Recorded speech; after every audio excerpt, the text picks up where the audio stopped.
Let's not stand on ceremony here. Mr. Wayne.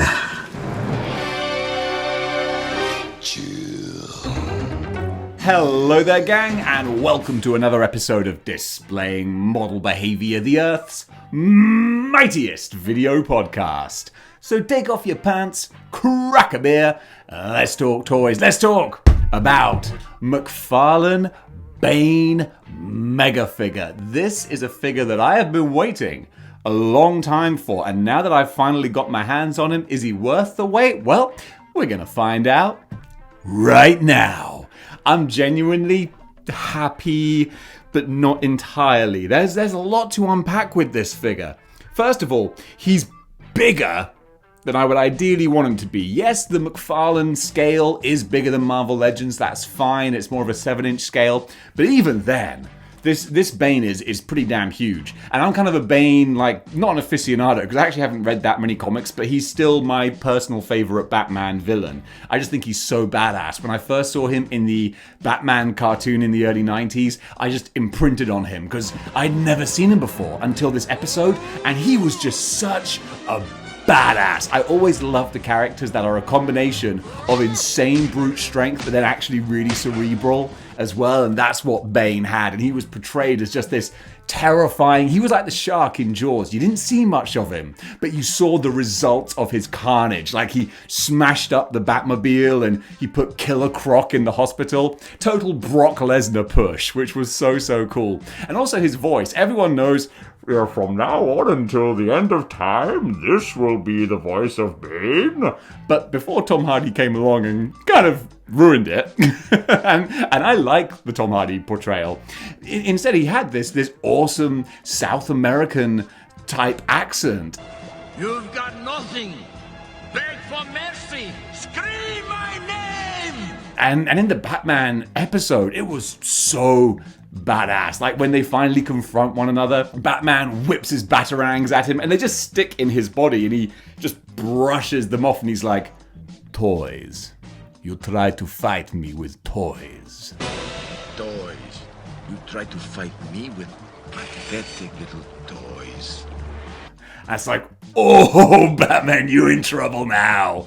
And again, because I wasn't familiar with the Nightfall story or anything, when Batman, like, messes up his venom supply, I totally thought his head was literally going to explode on a Saturday morning cartoon show. And I was like, oh, jeez. So, yeah, that's my quick capsule review of the Bane episode of Batman the Animated Series. So now we've got the figure, and McFarlane have done him justice. But because of the style of the McFarlane figures, there are some highs and lows about it. First of all, just the overall look is, for me personally, pretty much a 10 out of 10. This is the Bane that I want as far as proportions go, as far as the style of the mask, the venom tank on the back, the green, the sort of overalls that he's wearing. This is wicked. Love this design. And I love the combat sort of the harness that he wears on top, because like classic Bane, it's just the black bodysuit and the belt, really. There's not too much going on. So throwing on the tactical vest actually makes him a bit more interesting, and I really like that. And it's beautifully sculpted as well. Great details going on there. Then with the luchador style mask, that's great. The glaring, terrifying red eyes, and the fact that the white is sculpted, it's a separate shape on the mask, and then the wonderful sort of leathery texture of the mask as well. Big points for that. Really big points. Then just, again, like I said, the venom tank on the back with the wonderful cables, hoses that go into the back of his head, the same one on his arm as well. That's great, because like so many Batman villains, depending on different interpretations, they can get over-designed sometimes. Everyone putting their different stamp on things, and then eventually you get things like the Arkham Asylum Bane, who's fun, but like just ridiculous. He's like a gorilla with a giant machine on the back of his... It's too much. This is agile, terrifying Bane. He's just a little bit too big, even for the 7-inch scale. Let me see, I've got the Batman of Zenora here. And we can see that even for the 7-inch scale, I think he's a little bit too big. a little bit too big, but it's an aesthetic thing. That's all that is. Because when I think about the venom that he uses to enhance himself, that makes your muscles bigger.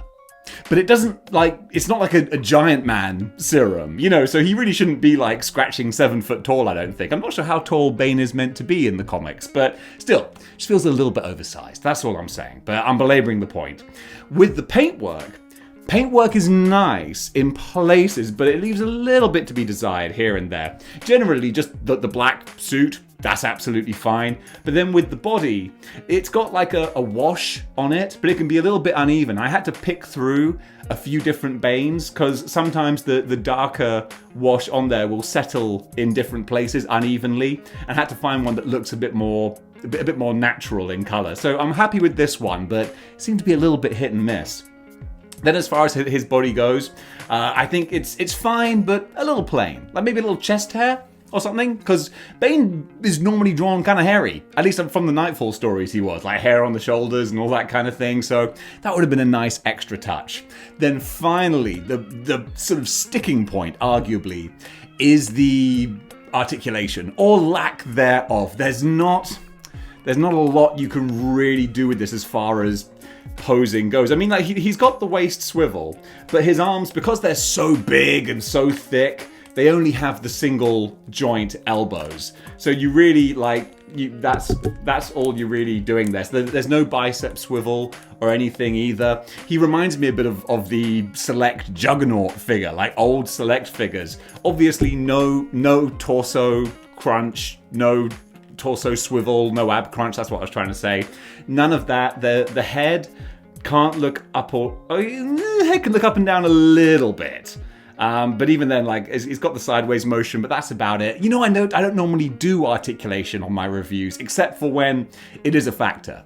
And I do feel like it is a little bit of a factor here. Of course, McFarlane doesn't like his thigh cuts or his calf swivels, so none of that. But at least he does have good range of motion in the feet, and he's got the toes as well. So that's okay. But as far as a dynamic pose goes, you can be a little bit sort of, that's kind of as dynamic as you're really gonna get. And a big thing is that he only has open hands, no fisted hands, and that's a real shame, because you want, like, Bane's a brute, he's a bruiser, he's gonna grab you, then after he's grabbed you, he's probably gonna punch you.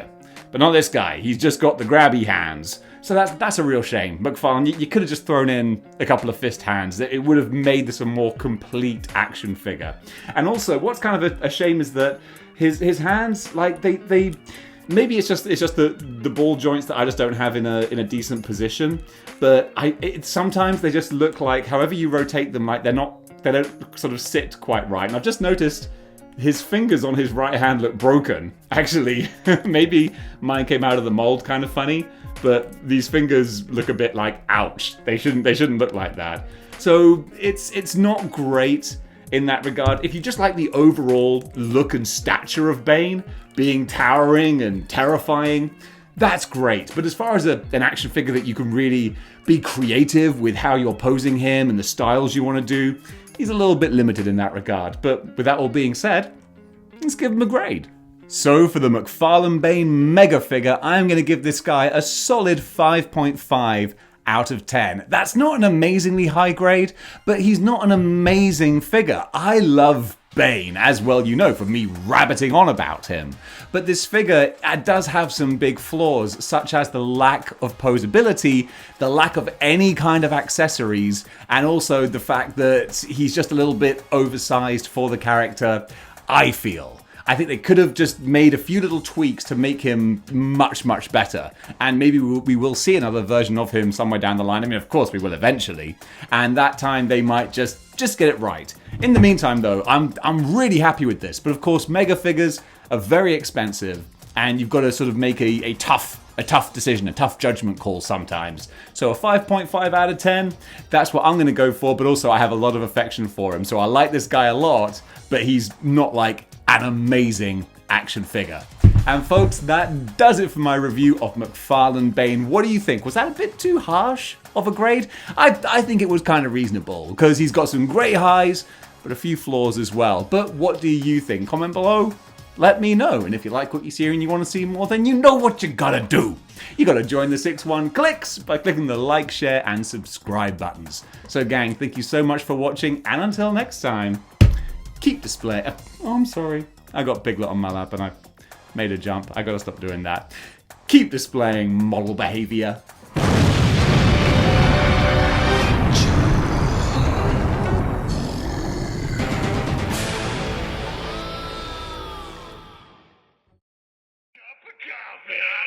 Cup of coffee.